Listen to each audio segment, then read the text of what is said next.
second as I'm setting up everything audio-wise. Welcome to drboycetv.com, the home for intelligent Black people. If you're not Black and intelligent, you are certainly welcome to get the fuck out because this is not a conversation for you. This is a conversation for smart Black people or those who want to become smart or get smarter than we already are. We know that we got enough Black people that love to be mumble rappers and want to kill other Black people and all this other stuff. So our goal is to talk about what it means to be Black and intelligent, what it means to be smart. In fact, let me just tell you about why intelligence is important. I'm gonna tell you a story about a rapper real quick, a couple rappers that I've read about in the media lately. I consult with rappers all the time. You know, I talk to them. I have a few rapper friends that I talk to in private, you know, and like, Doc, how can you help my song get hot, and, you know, stuff like that. Because a lot of people heard, you know, that I put the rapper Young M.A. when nobody knew who she was. I put her on my Facebook page, and she blew up and got a record deal off of the Facebook page. And so this is not me making this up. This is actually what happened. This is what she stated in several interviews. And so anyway, as a result of that, what has occurred is, as a result of the Young M.A. thing, a lot of rappers reach out and they ask for advice about this and that and how to get hot and everything else. And I just tell them, look, you know, the thing about it is that the people that control your lives, if you're an artist or whatever it is you are, it's the business people, the people that know business, people that know economics tend to run the world. Economics and then those who also know technology, because then they can scale up their economic models. And so, you know, as I was taking our 17-year-old out around to college campuses, he wanted to be an engineer. I said, okay, be an engineer, but also study business too. So because engineers, a lot of them can't communicate properly because they have these brilliant ideas, and then they'll get exploited because they'll be a marketer who knows how to translate their brilliant ideas to the masses, and then the marketer makes all the money. That's what happened with Steve Jobs and Wozniak, his buddy, his little fat buddy that used to, you know, program all the computers. So Jobs would just go to Wozniak and say, I'll give you $500 if you program this computer for me. And then Jobs would go sell the computer, you know, sell the whole package for, you know, $10,000. So business and technology, that's where it's at. And we talked about the rappers, the Migos and Megan Thee Stallion in particular, the Migos and Megan Thee Stallion. And both of them are, you know, hottest rappers out, and both of them are doing extremely well. But check this out, y'all. This is just me giving you a little bit of Uncle Boyce / Dr. Boyce knowledge. Both Uncle Boyce and Dr. Boyce are in the building at the same time. So usually they're separated, but I'm bringing them both in the building at the same time. This is Uncle Boyce advice from a Dr. Boyce perspective. So Megan Thee Stallion and the Migos are, you know, the hottest rappers out here, right? They're supposed to be on top of the world, all this other stuff. Well, guess what? Both of them are complaining simultaneously that they were enslaved by their record deals. Oh, this is too wrong. This is wrong. I'm not getting my fair share. This ain't right. Y'all cheating me. This and the other. And I was like, when I heard that, I was like, okay, so did they force you to sign that contract? Did they put a gun to your head like Suge Knight maybe did with Vanilla Ice, where he hung him out the window by his ankles and forced him to sign a deal? Did they do that to you? Because if they did that to you, you can go to court and you can say, look, they forced me to sign this against my will, and I didn't. Or did you choose to sign it? You know, did they sneak? Did they catch you when you were drunk? Because you could sue for that. Did they forge your signature? You could sue for that. Did they not let you see everything that was on the contract? Because you could sue for that. Well, no, but they racist and they just taking a no. They're not racist. They're just looking out for their interests. They're not racist. They just think about economics while you in the studio trying to bust a rap. You know, they're not, it's not racism. It's just preparation. It's preparation and education. Like that's like, I mean, Megan Thee Stallion, I think she went to college, and I heard somebody say, well, she's hella educated. My thought is like, if you hella educated, you should have been able to read a hella contract, right? It seems like you hella educated people read. So my position on that is when you don't understand economics, you get screwed, period. That's what's going to happen. So just all the Black people who don't want to be screwed, raise your hand. Everybody who wants to, who does not want to get screwed in life, who wants to actually win, and who does not want to live as a victim, please raise your hand in the chat. Put hashtag B1. Hashtag B1 means that we're Black first in this place. So put hashtag B1 in the chat if you are a Black person who does not want to be screwed over by white people and be a victim for your whole life. Because we breed victims. We mass produce victims. We have a factory, a victim factory, where we pump out all these unprepared people because y'all letting these people in these cities, many of these cities are run by your buddies in the Democratic Party, where we're letting these cities put our kids in these inferior schools where they're not preparing them for the future. They're not teaching them nothing about being black. They're only teaching them how to go deep in debt in college, so much debt that they can never repay it. And then they're preparing them to have the holy grail of achievement, which is to go work for a white person. So there you go. There's your formula for black failure. That is the formula that's fed to you.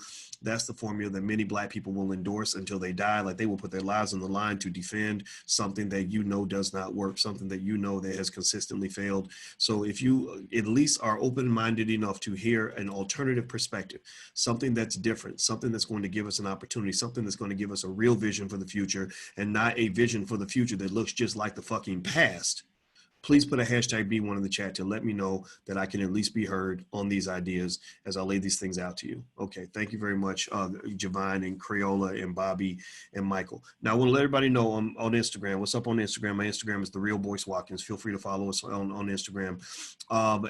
So everybody at The Real Boyce Watkins on Instagram, I want you to know I'm going to show a couple of charts to make this point that I want to make very quickly. And so if you want to see the charts, you can go to drboycetv.com. If you go to drboycetv.com, you'll see the charts. I can't share my screen over there, but I can share it over here. Okay. So, cause I'm over here and over there. That's how it is. All right. So hit the thumbs up button. Please hit the thumbs up button, share and subscribe button. If you haven't done it yet, everybody on the count of three, please hit the thumbs up button.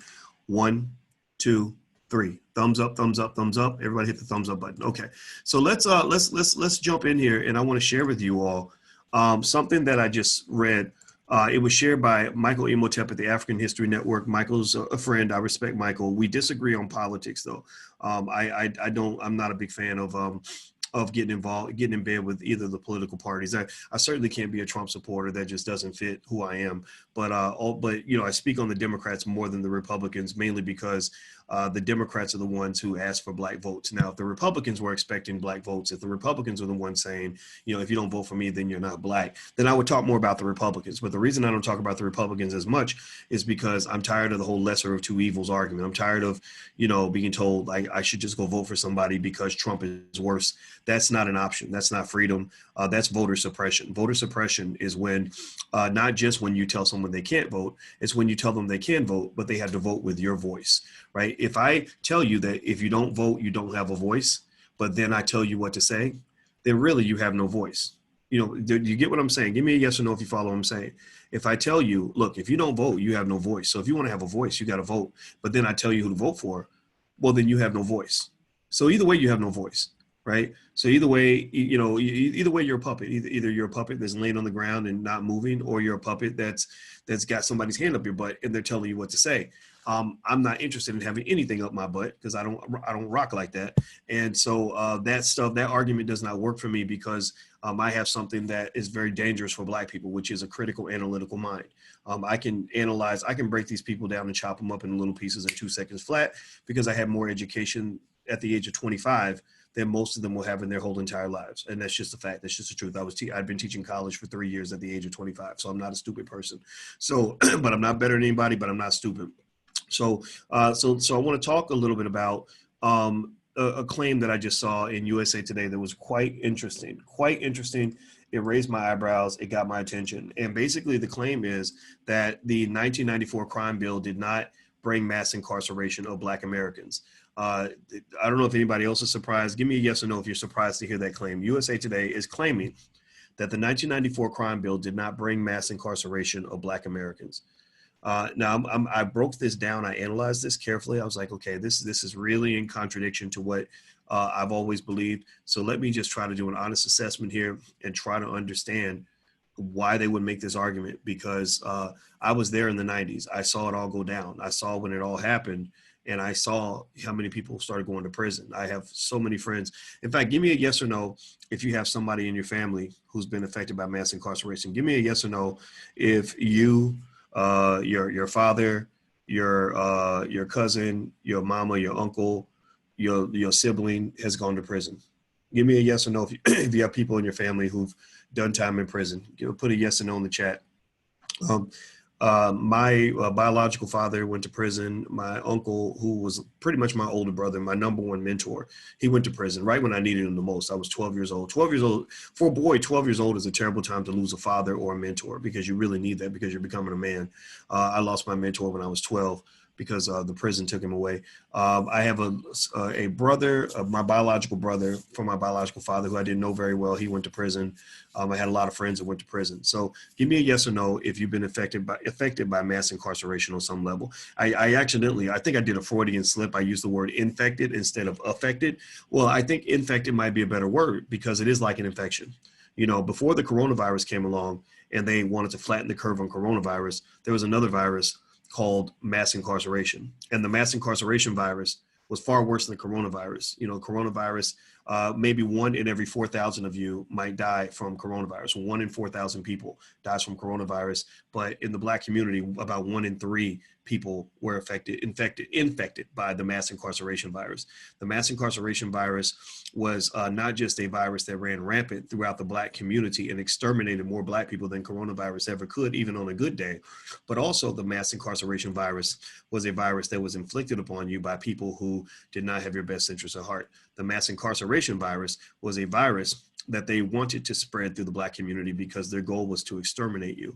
The mass incarceration virus was a virus where they never had conversations about trying to flatten the curve or social distance or wear a mask or protect yourself or disinfect. They didn't want to disinfect the mass incarceration virus because they created the virus. So that virus of mass incarceration was real.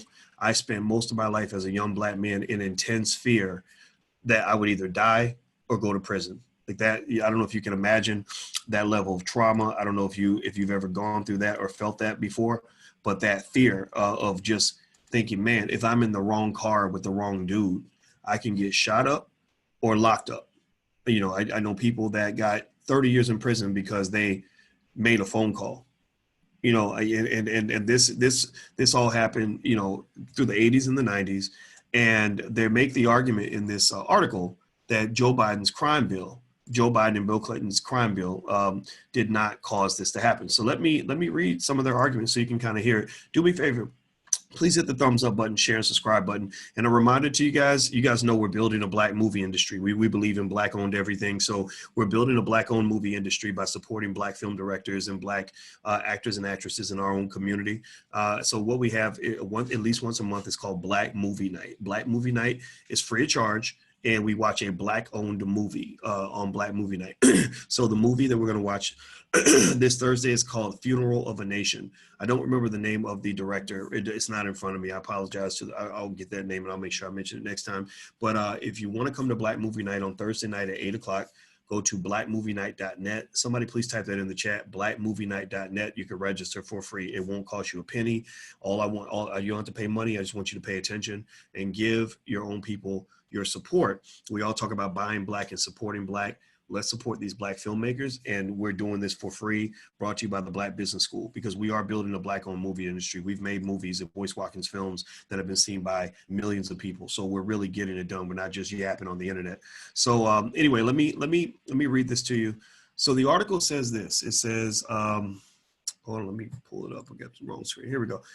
Fact check. 1994 crime bill did not bring mass incarceration of Black Americans.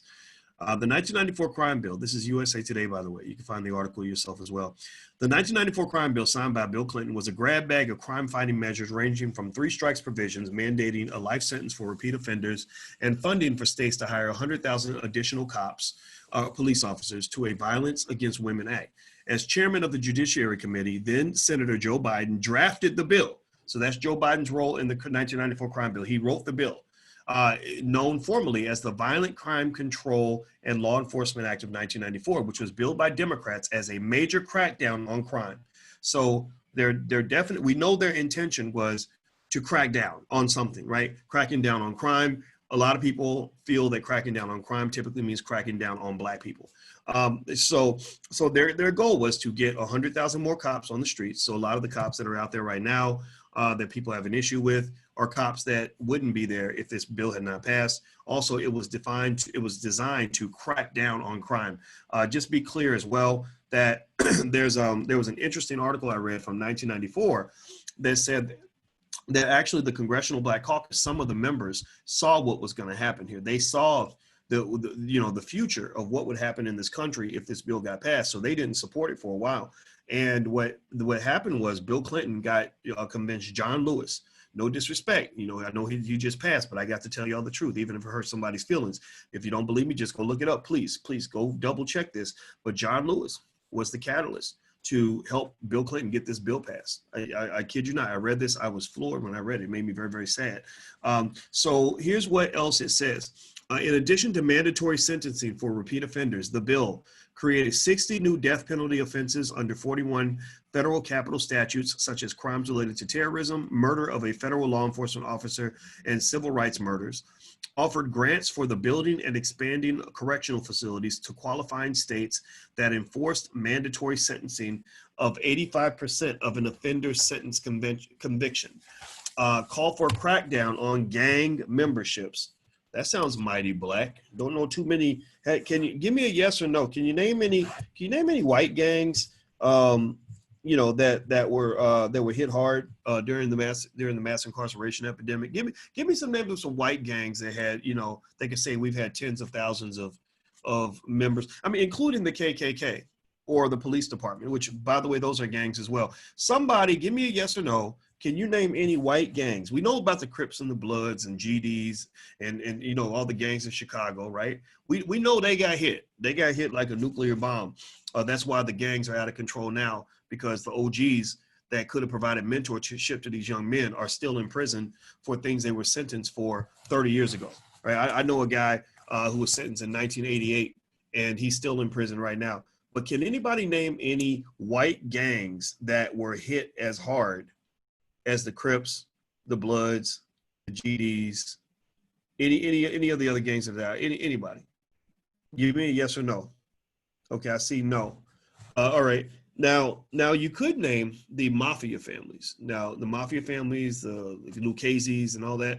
They were doing billions of dollars worth of business, and they did create the RICO Acts to take down the mafia families. That was Rudy Giuliani's work, and I personally thought it was good work. I like RICO laws in application to mafia gangsters that are stealing billions of dollars from people and, and jacking people up for construction contracts and all that.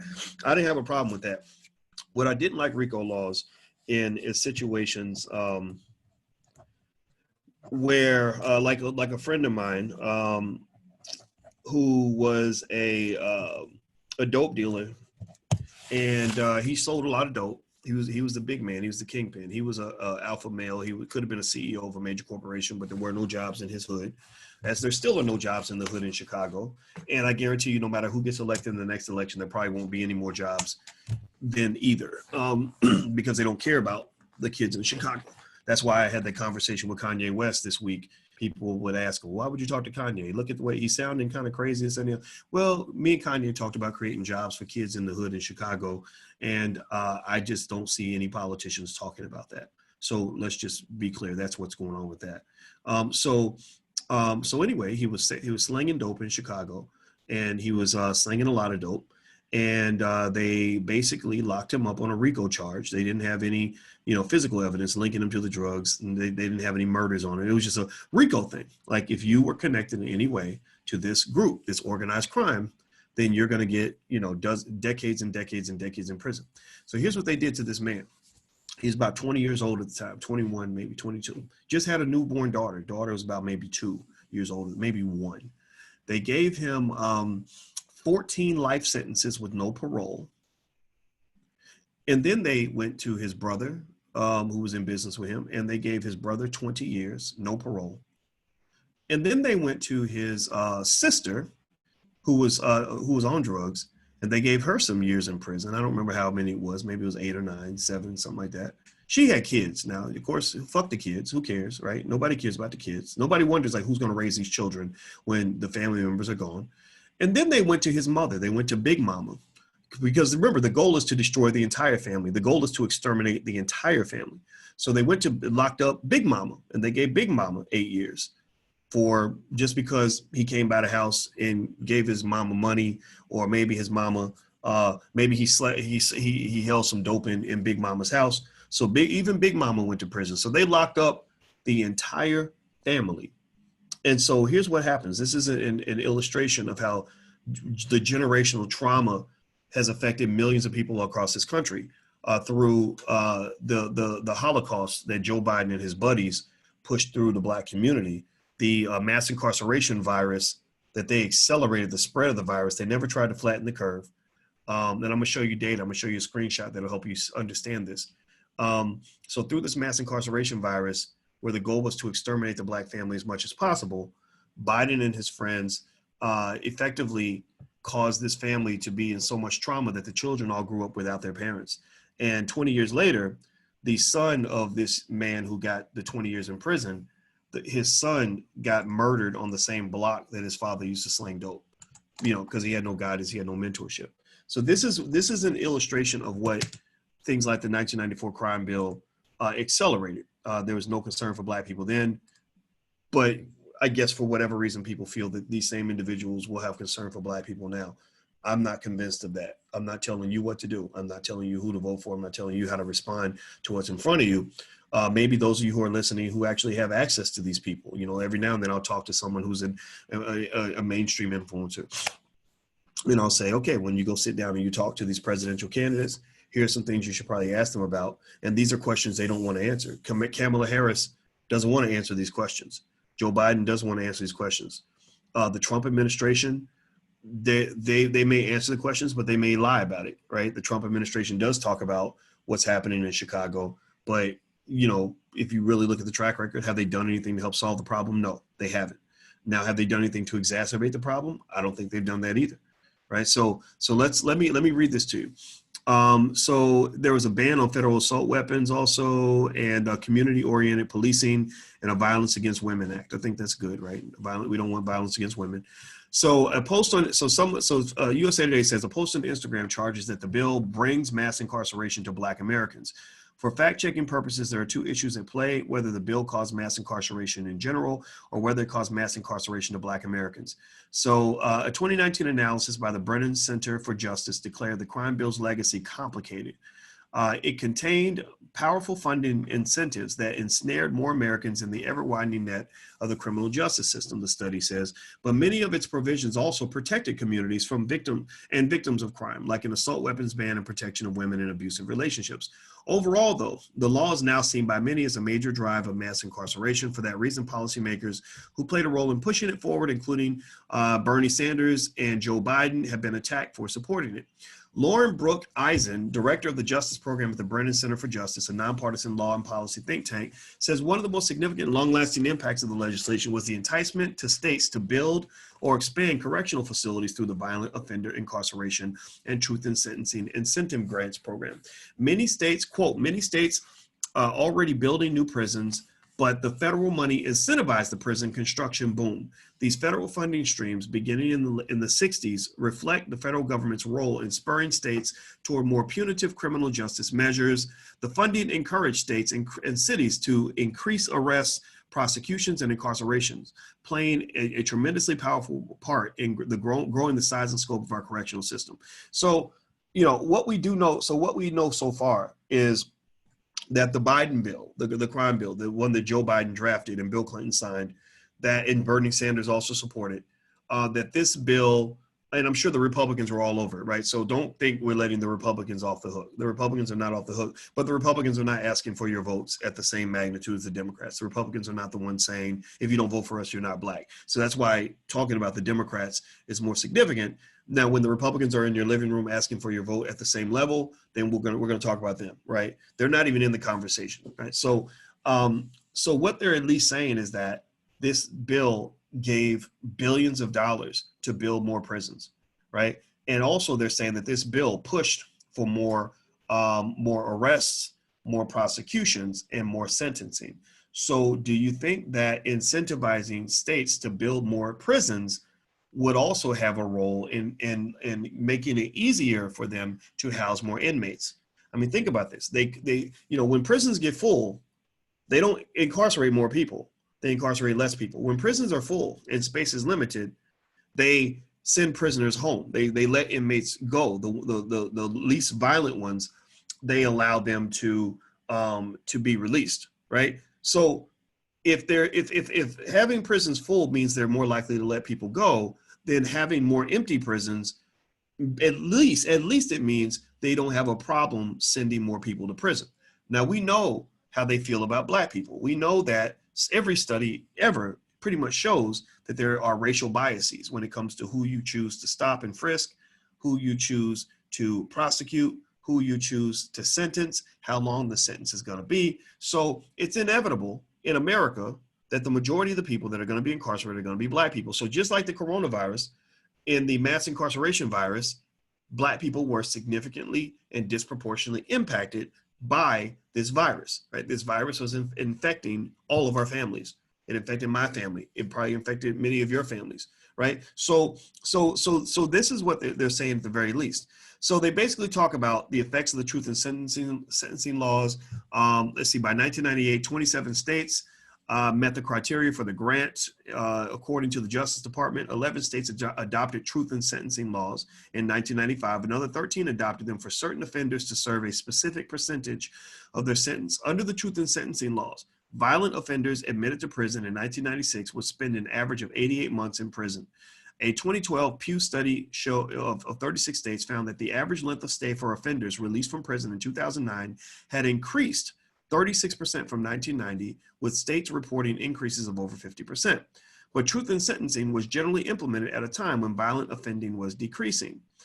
Quote, were the sentencing practices of 1996 to persist during a time when the number of violent offenses increases, the impact on prison populations and corrections management would be dramatic, the study found.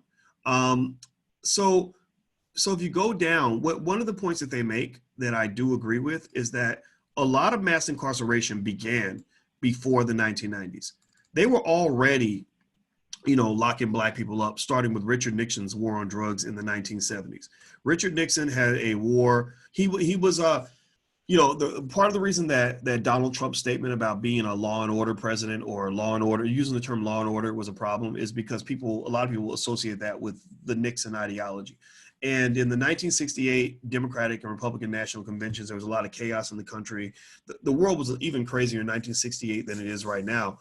And so effectively, that was one of Nixon's moves. Nixon's move was, I want to get as many Black people locked up as possible because Black people are part of the counterculture. We don't like liberals. That's what it is. I mean, with the conservatives, they didn't like the hippies and the liberals, and they definitely didn't like the socialists and the communists. And so you had organizations in the Black community that were heavily influenced by the socialists and the communists, because they saw the liberation of Black people either as the right thing to do in some cases, or at the very least, they saw it as a way to undermine and disrupt American society. Right? A lot of communism, if you listen to communists speak a lot, they talk a lot about revolution. It's always about revolution, or the history of extreme socialism. And it's no disrespect to communism and socialism at all, but the word revolution is used a lot, right? And sometimes revolution is necessary, but basically, I believe that their alignment with Black people was driven by similar to Black Lives Matter. The Black Lives Matter move is something that's occurred for over 100 years. The Black Lives Matter move was this. It was, okay, we have this broader agenda of revolution and disruption to society, again, because maybe you need that, right? Capitalism isn't always a good thing. And so we are going to basically poke at the Black people. We're going to poke at their emotional sensitivities. We're going to give them some money, give them a little bit of visibility and power, give them their self-esteem, make them noticed and acknowledged on a level that they haven't gotten before. And then they're going to become our tool. They're not our partners, because Black people, a partner means that you're both equally invested in each equally sort of making decisions. It was like, no, they're our tool. We're going, or our pawns, so we can utilize Black people as a way to further disrupt and undermine America in general. So, but Black Lives Matter, and a lot of Black folks are intelligent, much more politically intelligent than we were in the past. Black people have really poked out and figured out Black Lives Matter. I don't know, give me a yes or no if you're down with the Black Lives Matter organization. How many of you, give me a yes or no if you're completely down with the Black Lives Matter organization and what they believe in. A lot of folks are not. A lot of folks, have read the whole agenda, right? They went to the website and they talked to people like me who said, well, wait a minute, if you look at this, this is basically, if you're not careful, this is white liberalism in blackface. So Black people certainly are down with the agenda of freedom. And so what happens is sometimes freedom is a little bit like money. Sometimes if you really need money, you'll take money from people to do things that are not consistent with your interests, right? That's how people end up becoming hookers or whatever, right? Or you work for somebody that's doing something unethical because you're desperate for the money, but you never learned that all money ain't good money. Well, the same thing is true when you talk about the fight for freedom and visibility of our issues. All support ain't good support. All people that come along and say, hey, we want to help you, they're probably not helping you because they really want to help you. They're helping you because they want to help themselves. And that's why I'm not a big fan of the Bernie Sanders crew. I don't dislike them. I just tell them, you stay over there because I get what you're doing. You know, you're aligning us into a bunch of other issues that you care about much more than you care about us. And you're using our struggle to pursue and to push forward with what you're doing. And some black folks fall for it. It's a great tactic. Some black folks fall for it. John Lewis fell for it. Because remember, after John Lewis did his whole civil rights thing, John Lewis was using the civil rights movement. No disrespect to him. I don't know why I keep getting dark on the screen. I apologize, guys. John Lewis was pretty much using the civil rights struggle to talk about everything, right? He was using that to defend, gay rights. He was using that to defend corporations, I believe, if I'm not mistaken. I could have swore that he was going to host a sit-in on behalf of a corporation or something. And it's no disrespect to him, but I said, I don't really know if this is what we were really aiming for, right? I believe that the aim of black people is very basic. The goal of my goal anyway, I'm going to give you my goal. I'm not going to tell you what yours should be. My goal as a black man comes down to freedom and power. That's it. Just freedom and power. We want to have some power to control our own communities, control our politics, educate our own children, create our own jobs, support black business. That's it. That's what I want, right? And then that's the power component. The freedom component means don't fucking tell me what to do. Like, that's it. Freedom means, like, don't be telling me I got to go vote for Jim Crow Joe just because, he done scared me. He done made me scared of Donald Trump. I'm not scared of Donald Trump. So I'm not in your demographic, right? Don't tell me that I have to believe certain things or follow along with a certain agenda just because you helped us out or whatever in the civil rights movement. No, I'm not a fan of that. Freedom to me means doing what you want. That's why I support freedom by talking to you and saying, first thing I always tell you guys is I'm not here to tell you who to vote for. Because I already know that. I already know people are going to say, you're telling black people to do this and do that. Sure, I might influence people that respect what I have to say, but I am not here. I'm really here to tell you that if your heart tells you to do something different, I think you need to do that, right? And what does that mean? That means you're voting according to your own interests, which is what you're supposed to do in a free society. That's what free people do. Free people have freedom of speech. They don't get shamed and shut down every time they say something that's not popular. That, unfortunately, our so-called liberal friends love to shame us and shut us down if we say something they don't like.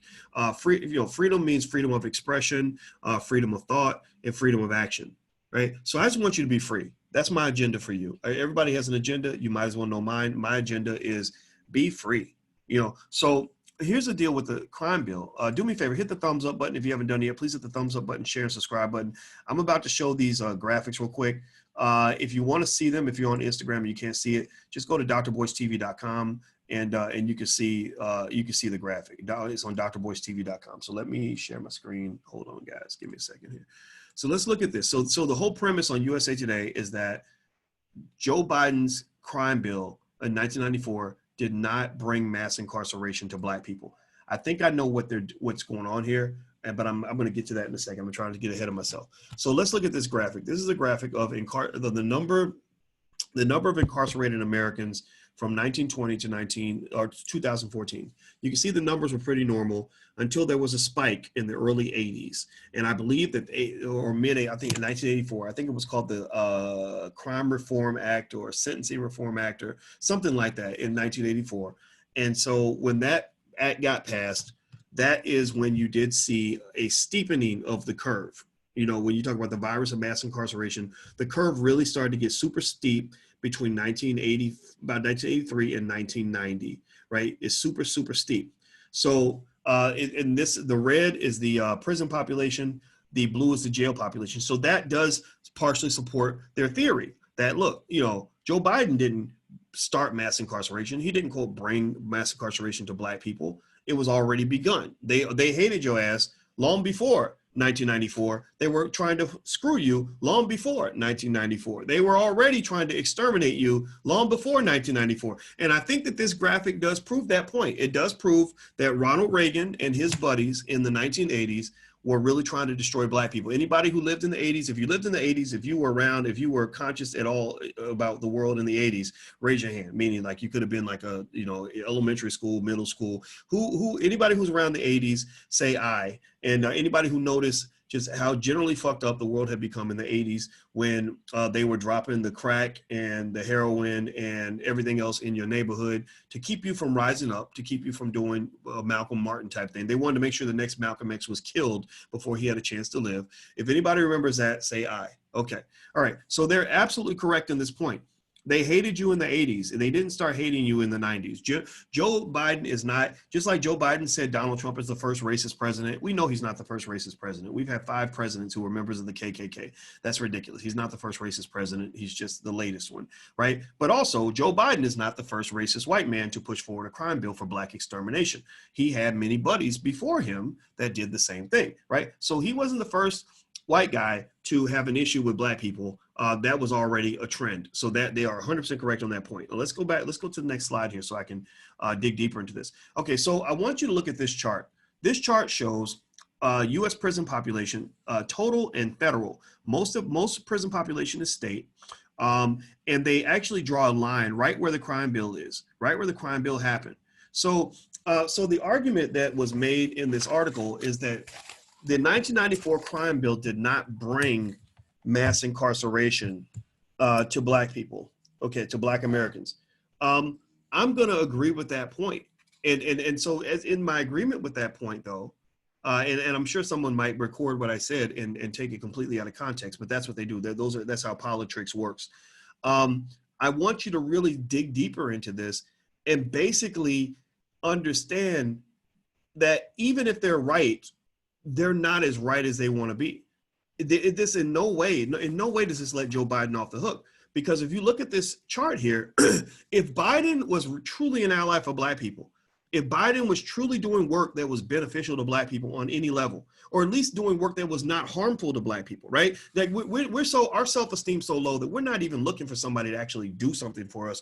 We look for somebody who's just not trying to kill us, right? So let's use the simple-minded Negro standard of saying, Biden, if he doesn't want to kill us, then he must be our friend. Okay, so let's assume you use a standard that Biden at least is our friend because he didn't want to kill us like the other white people did, which is pretty much what many of us believe is the best that we have, right? Because everything goes back to comparing him to Donald Trump. I don't know who's worse between Biden and Trump. I really don't. If you ask me, say, well, what about Trump? What has Trump done? Well, he's done nothing, right? I don't know. Trump is an arrogant white guy. We knew this 30 years ago. So if you keep saying like, well, what about Trump? What about Trump? I'm gonna say, yeah, they're kind of the same. So why are you asking me to choose between the same? I don't get that, right? But anyway, so here's the crime bill. Look at this chart very closely.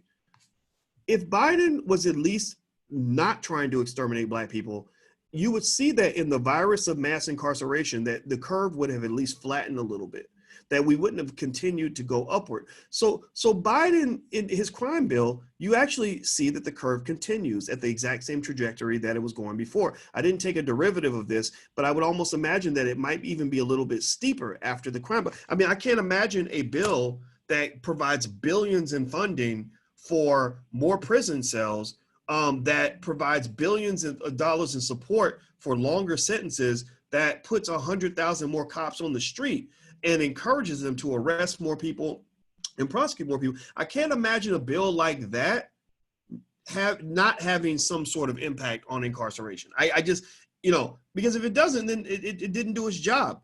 So if you look here, that curve is certainly not flattening on any level after this crime bill, going all the way past the year 2000. Around 2002 is about when people actually started realizing, like, wait a minute, whoa, they've really screwed us. So here's the argument that Biden's crew can make. They can say, look, Biden isn't the first white guy to try to exterminate black people through mass incarceration. He's not the first one to do it. He didn't bring mass incarceration to black people. It was already there, right? Biden didn't build the bus.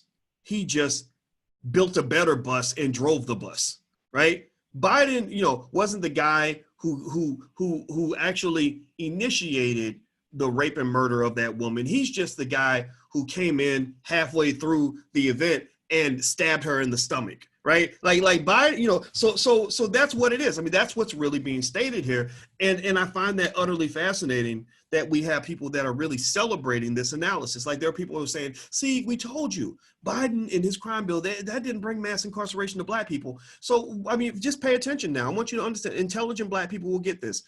They're not saying, they're basically saying, look, Biden didn't start racism. Biden just continued and accelerated racism, right? That's what it is, because there's no way any person in their right mind can read that bill and defend that bill. That bill is probably one of the greatest Achilles heels of the Biden campaign, for sure. You know, it's hard for someone to believe that, you know, things like mass incarceration or dealing with the police is going to be easier when your president is the guy who wrote that incredibly destructive crime bill, and then his vice president is someone who was known for locking people up. Like, she built her career on locking people up. And I'm gonna just tell you like this. I'm just gonna give you this is Uncle Boyce talking, not Dr. Boyce, but Uncle Boyce, who's lived through a lot of years and who's observed, who lives with a psychologist who talks about the subconscious mind and how our experiences affect our actions.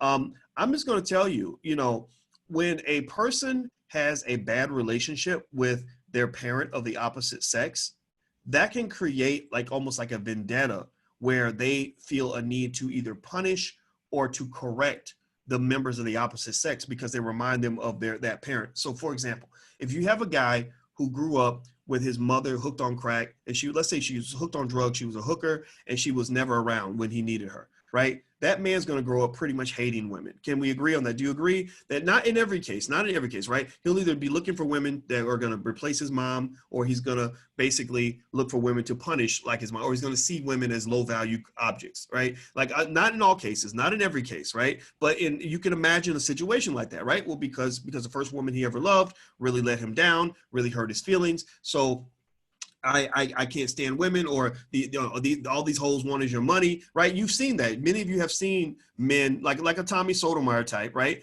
The men who really hate black women because their mama wasn't shit, right? Like, you know, when you really talk negatively about black women as a whole, that tells me that you probably need some therapy to deal with whatever you're feeling about your mother. Well, the same thing is true for women. If you're going to agree with that on men, you got to agree with that on women. Women who don't have a good relationship with their father can be tough sometimes. You know, it doesn't mean that it's not redeemable. It just means that if you're in that category, I really encourage you to get some therapy on that so you can detach those two things, because the subconscious mind is very, very powerful. Alicia's an expert on the subconscious mind. We talk about it all the time. The subconscious mind controls everything. So why do I bring that up? Well, I bring that up in reference to Kamala Harris. If you remember when Kamala Harris went on The Breakfast Club and she got into the interview a little bit too much and was working a little bit too hard to fit in, which honestly I think contributed to the fact that many people don't see her as authentic. I think she should have just been herself, but she's ambitious. She wants to be president. I don't think she wants to be vice president. She wants to be president. So Kamala's in the interview. She's getting all comfortable, and they're like, "Did you ever smoke weed, Kamala?" And she laughs about it, you know, even though she's locked up a lot of people for possessing weed. But she said, "Yeah, I smoked a little weed, you know, in college, listening to Biggie and Tupac, right?" And then they busted her. They were like, "Well, Biggie and Pac were not even out when you were in college, like, so you just lied to us. You just made all that up, right?" But here's the other interesting thing, though. If you recall, right after she did that interview, her father, Donald, who is Donald Harris, I guess his name's Harris, like hers. He was an economics professor at Stanford. He's Jamaican. He's a very smart man. And because you don't get to be a Stanford economics professor by being stupid. They're very, very smart. I know some. They're very, very smart. And he writes a long letter, a long public letter, basically going at his daughter big time, saying, "This is not our family. This is not what we represent. We're not a bunch of stereotypical Jamaicans sitting around smoking weed all day. This is not what we believe." And somehow, somewhere in the grapevine, the conversation about the fact that their family owned slaves came out. I don't think that should be held against her, though, but I thought that was kind of interesting. I was like, wow, okay, explain that to me. But when I saw that letter, what it told me, it tells me I would bet every nickel in my pocket that her relationship with her daddy ain't good. Like it takes a lot for a daddy to go out of his way to write a long public letter undermining his daughter's presidential campaign. That told me that there's some bad blood between those two, that they're not cool with each other. Why is that important? Well, because I would be willing to bet you that Kamala's predisposition or her preconceived biases, racially speaking, when it comes to the incarceration of Black men, could be partly driven by the fact that she doesn't like her daddy, or that her and her daddy are not cool. If you don't believe me, just go observe that. Observe, if you have somebody that hates their parent of the opposite sex, they tend to have an issue with the opposite sex, period. Okay. So with that said, when I'm looking at these two as a ticket, I'm seeing a law and order ticket. Donald Trump did use those terms, law and order president, which, yeah, he's a Republican. That's what Republicans do. They believe in cops and they believe in security, and that's how they keep their base. They get endorsements from police unions and all that, right? So that's what the Republicans are going to do. So I'm not here to tell you to become a Republican or to become a Democrat. But when I look on the other side, I see something similar to what I saw in the 90s with Bill Clinton. Bill Clinton and Hillary figured out, look, the way we can beat the Republicans is that we can be as Republican as the Republicans are. So what effectively happens when you see that is you end up voting for the same party in whatever direction you go. You can't convince me that a Biden-Harris ticket is going to really be truly innovative on crime. I have a hard time being convinced of that, given what I've seen with their track record. So going deeper into that, please hit the thumbs up button. If you haven't hit the thumbs up button, please hit the thumbs up button. So going deeper into that, I'm gonna show you another chart here so we can kind of see this sort of analytically and kind of really understand, in that fundamental question, the USA Today article, or that they claim to have answered, is whether or not the 1994 crime bill brought mass incarceration to Black Americans. Okay, so here's that chart I just showed you, where the crime bill's right there in red. This is what total incarceration looked like after the crime bill. It didn't slow down. They did not flatten the curve. The virus kept spreading even worse, and it actually kept going out up until it started to drop around this time. I'm actually, you know what? I'm going to tell you guys the truth. I'm about to do a humble brag here. Around this time was when Russell Simmons and I put pressure on the Obama administration to change their policy on mass incarceration. And what happened was that when we got that letter signed, and it got signed by a lot of celebrities. Will and Jada signed it, and even the Kardashians signed it, and a lot of rappers signed it, and Chris Rock and people like that, Jamie Foxx, Jennifer Hudson, people like that signed it, and a lot of scholars signed it, like Michelle Alexander, the author of The New Jim Crow. So this was a letter that I wrote to Obama, and it was very respectful, and we respectfully and humbly asked him to do what he promised to do back in 2008, which was to deal with the incarceration issue. I don't think he dealt with it adequately in 2008, but they did shift their position. He and Eric Holder shifted their position around 2013, right around this point right here. And I bet if this chart kept going, you would actually see this line start to decline more. What that experience taught me is that politicians only respect power. Politicians will respect a mean person more than they respect a nice person. If you politely say, we worship you as a god, we'll do whatever you say, we'll vote for you no matter what, as long as you scare us enough, we're going to always show up for you, no matter how much you pee on us. You could do a complete R. Kelly on our forehead, and we're going to keep showing up for you. They're not going to respect you. They're not going to listen to you. In order for Russell and I to get the Obama administration to pay attention, we had to fight them. We had to fight Valerie Jarrett to the point where I was like, what the hell? What is wrong with you?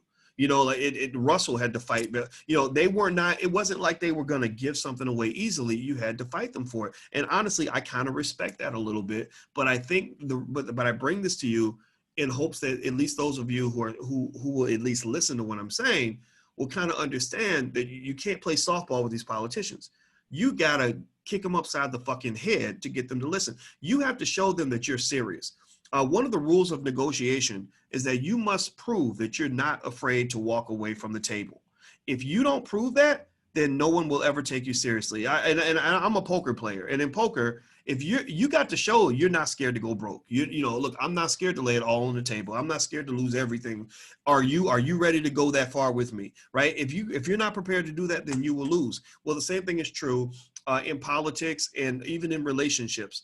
The reason that your boyfriend ignores you every time you threaten to leave is because he knows you ain't going nowhere. If he knows that you're going to break down and get scared because your self-esteem's too low, or you don't think you can find nobody better, or you don't think you can pay the bills without his help, he's going to just, everything you say is going to translate to want, want, want, want, want, want, want, want, want. So in order for you to get him to listen to you, you might have to do some shit that just seems downright destructive to a point. Not totally, not flatten, not bust his windows out or nothing like that. I'm talking about like he comes home one day and he's looking for you and he's like, hey, babe, what we eating for dinner?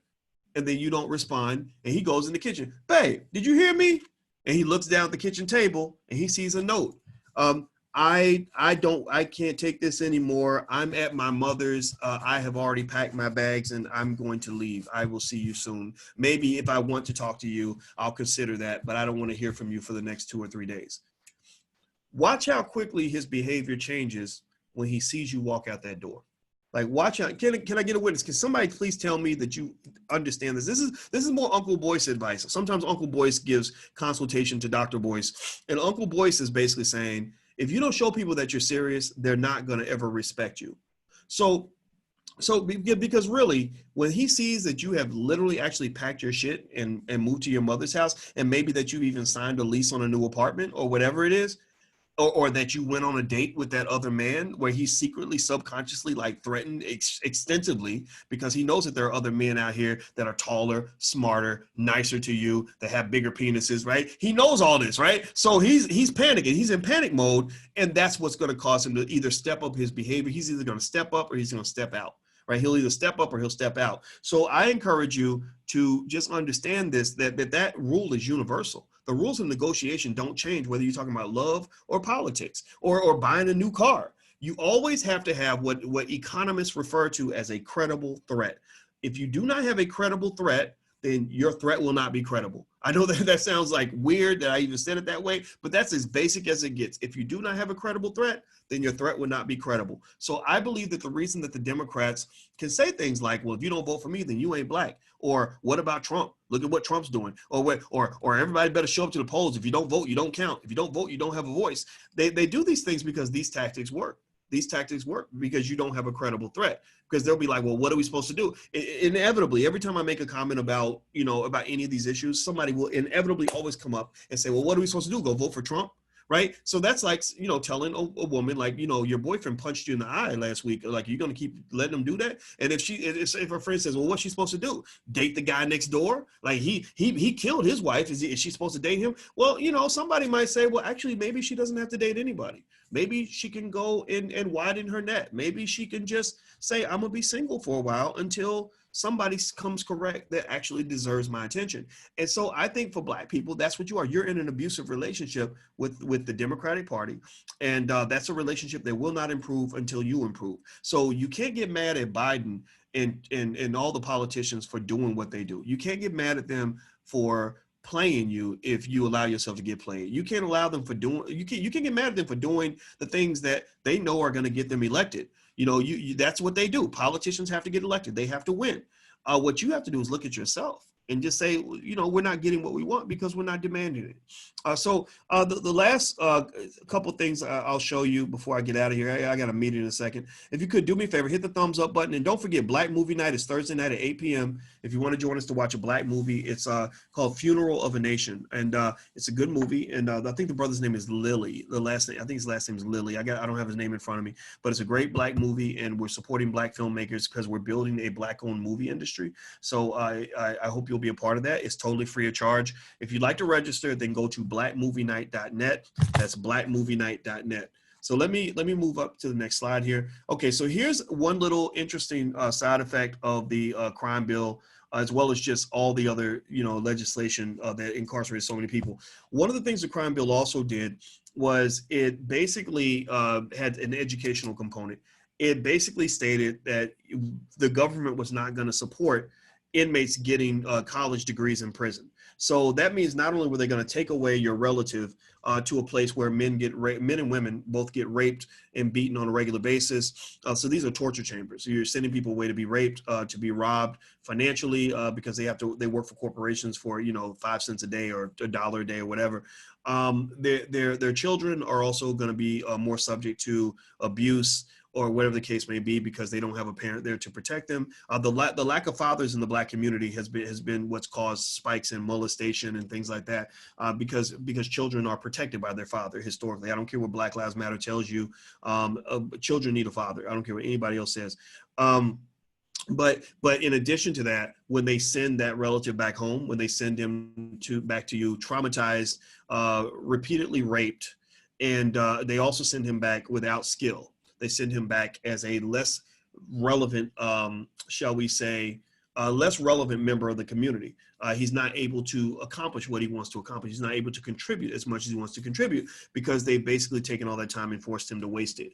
So instead of allowing him to get a bachelor's degree, or her, they took a lot of that away. So you saw here that there was a decline in the number of federal and state inmates, significant decline in the percentage of federal and state inmates that were able to get Pell Grants and college degrees while they were in prison. Now, here's another chart I want to show you guys real quick.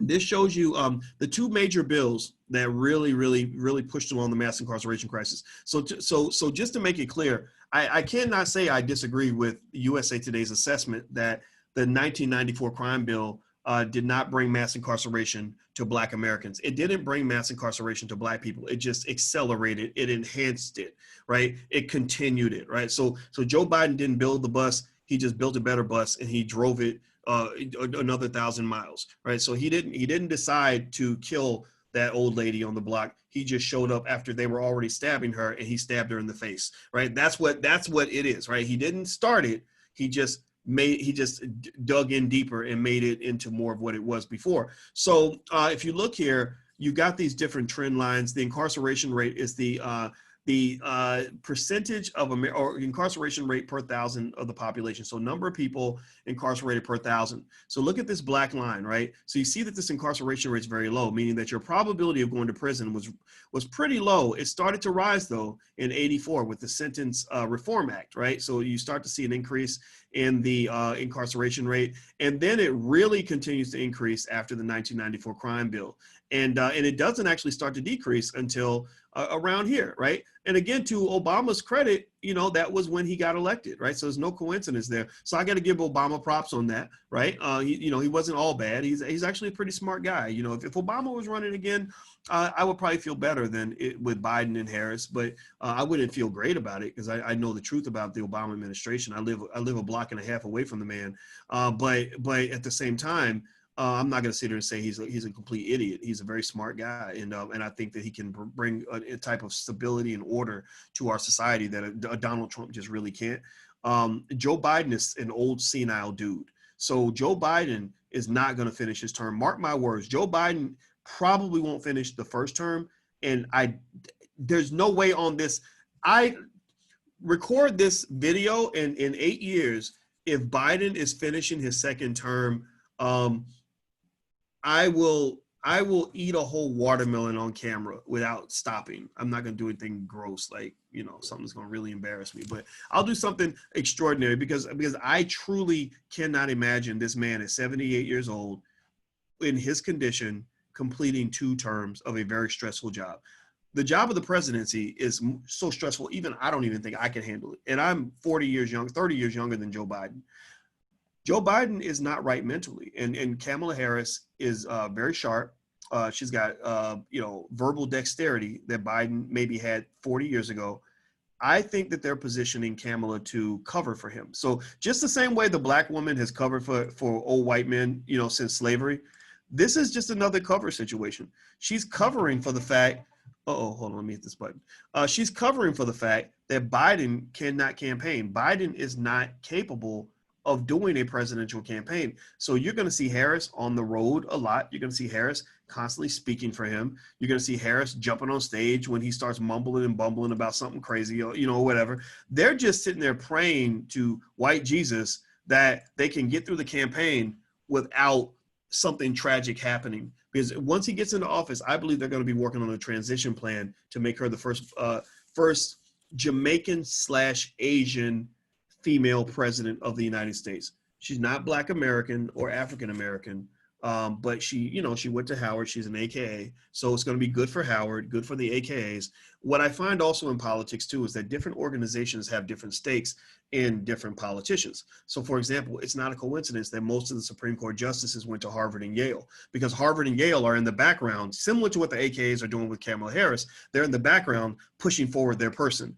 right? So Harvard doesn't push forward a certain justice or a certain president because they think it's going to benefit all humanity or all white people. They push because they're like, that's a Harvard guy. That's our guy. We have access to power. So a lot of this is a game to get access to power that is being played by both white and Black people. So for example, the reason Roland Martin is never going to, that Joe Biden and Kamala Harris could come out and say, we just joined the Klan and we believe all Black people should die. And Roland Martin would still find a reason to support them. Why? Well, because Roland's going to benefit personally from the deal. Roland, if they get elected, mark my words, you're going to see Roland doing exclusive interviews in the White House. You're going to see him maybe get that job back on CNN that he's always wanted. You're going to see him, maybe getting a book deal, because the Obama presidency accelerated his career. So I believe that a Kamala Harris, Joe Biden presidency will do the same thing. So it's nothing against that though, right? There's nothing against looking out for your own interest. I don't have any problem whatsoever with Roland or anybody looking out for their own interest. I just want you to look out for yours. That's it. I just want you to look out for yours. I don't want you to think that their interests are your interests. That's the point, right? Like, so if you're an AKA, I get it. I understand. My sister's an AKA. I get it why the AKAs would want Kamala to be elected, because I mean, they get to all skeegly in the White House. That's pretty cool, right? I get why Roland Martin is supporting the Harris Biden ticket, because he's going to get exclusive access to the White House when he gets there, right? My question is, what is your reason for supporting it? If you can find a good reason and you're comfortable with that, then do it. But don't do it because people are telling you to do it. Because I'm gonna tell you what a lot of elite Black people do. What they do is they get together in rooms. This is what happened this is a story I heard when Obama was getting elected. When Obama was running, Black people did not support Obama. In fact, actually, you go back, you can look at maybe 2006, 2007. I was one of the first people on CNN to say, Hillary Clinton, this guy doesn't have a lot of support, but Hillary Clinton needs to watch out. He just got endorsed by Oprah. I think this guy is sharp and articulate. I think the Hillary Clinton camp is freaking out over this guy, Obama, because he might have a shot at coming back and actually taking this Democratic nomination. But at that time, the odds of him getting the Democratic nomination were extremely low. But I saw something special in the way he just carried himself. He's a magical dude. God bless him for that. And so anyway, back at that time, it's kind of like, it was kind of like one of those things though, where, people were trying to sort of grab their stake in the process. So what happened at that time was, Cornel West told me about this. He said that he and a couple other people, I'm not gonna say everybody's names because I know some of these people, I don't want to upset them, but basically him, David Axelrod, Barack Obama, and a few other people went to a hotel room, and they sat in this hotel room for hours figuring out what can we say and do that will get Black people to support Obama. It sounds crazy now. It's almost like talking about back when people wondered if Michael Jordan would ever win a championship, and then he rattled off 6 in a row and it seems like he never lost one, right? But there was a time when people really thought Michael Jordan would never win a championship. And there was also a time where people thought Barack Obama was never going to get the Black vote, right? Which sounds absurd now, but this all occurred because of planning. And I think that's why Cornel West was so upset, is because he's like, look, Negro, I went out of the way for you. Like, I did all this stuff for you. And now you're completely disavowing a lot of the things that we talked about, right? That's why I don't trust politicians. If they wanted my support, which they're just not going to get because I've just watched them too much. If they wanted my support, they would have to come to me with something that's already being done. Like, I don't believe what you say you're going to do as much as I believe what you're already doing. And if what you've already done does not correlate with what you tell me that you're going to do, you're going to have to do something to prove that. So I'm going to tell you the truth. If the Trump administration wanted to talk to me, I would totally talk to them. I would have no problem having a conversation to see what they're going to do. But if they then say, well, Dr. Boyce, when we get reelected, we're going to do this, this, and this, I'd be like, yeah, okay, well, I'll support you after you do those things, right? But if they came to me and said, look, we've got $100 million, we're going to write a check right now to support the creation of entrepreneurship centers all throughout the United States in Black neighborhoods all across this country, so that you and the Black Business School can go and educate young Black kids on economics and technology, which you've stated is one of the keys to Black success. If they said that to me, oh, I would totally come on and tell you all exactly what happened and exactly why I'm very happy to accept that money. Because at the end of the day, you have to understand, what are your interests? What do you believe in?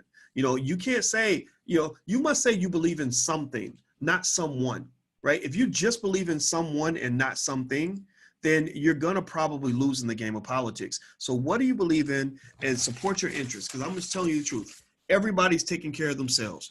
And the problem is that the masses of Black people get used as pawns in this whole game, and we end up looking crazy, and we end up looking mad because we look around and we see our community is no different, you know, in you know, the year 2020 than it was in the year 1990 in a lot of ways, right? Really, it's just, I mean, economically you've gone backwards, educationally you've gone backwards, and your communities have more violence than ever. Like, what the fuck, man? Like, when are you going to actually realize that they don't care? They're just going to keep playing you as long as you allow yourself to be played. That's my 2 cents. I'm done talking. So my summary is that USA Today is actually right, that Biden did not bring mass incarceration to Black people. His bill did not, but his bill accelerated mass incarceration. So you can decide what you think about that. He didn't invent the gun, but he certainly pulled the damn trigger. So so you decide what that means to you and whether or not you're going to support one side or the other. I just want to give you information so you can at least make an informed decision. Okay, guys, so I'm going to go hit the thumbs up button, hit the share button, hit the subscribe button. Also, don't forget, Thursday night at 8, Black Movie Night. We're going to watch Funeral of a Nation. So go to blackmovienight.com. .net, not .com. It's .net, blackmovienight.net. So blackmovienight.net, you can sign up, register for free. We're going to get together Thursday night, and we're going to do us. I ain't worried about what the politicians are doing. They can do them. They can do their thing. We're building our community. We're building our society. I know the solutions. The solution is, if all of our children are trained on economics, we win. If all of our children are prepared for the future, then we win. So get your kids ready. Technology and business. Those are the 2 things your children should know. You're homeschooling your kids. We've now occupied the educational process. COVID gave us an opportunity to take our kids out of those crappy schools. Now you have the control of this process. Get it done. Don't mess around with this opportunity. Get it done. Got it? Type in the chat. Everybody type in the chat. Get it done. Get it done. Get it done. Okay. All right, guys, I'm gone. Have a good day. Thank you for listening. I'll talk to you guys later. Peace.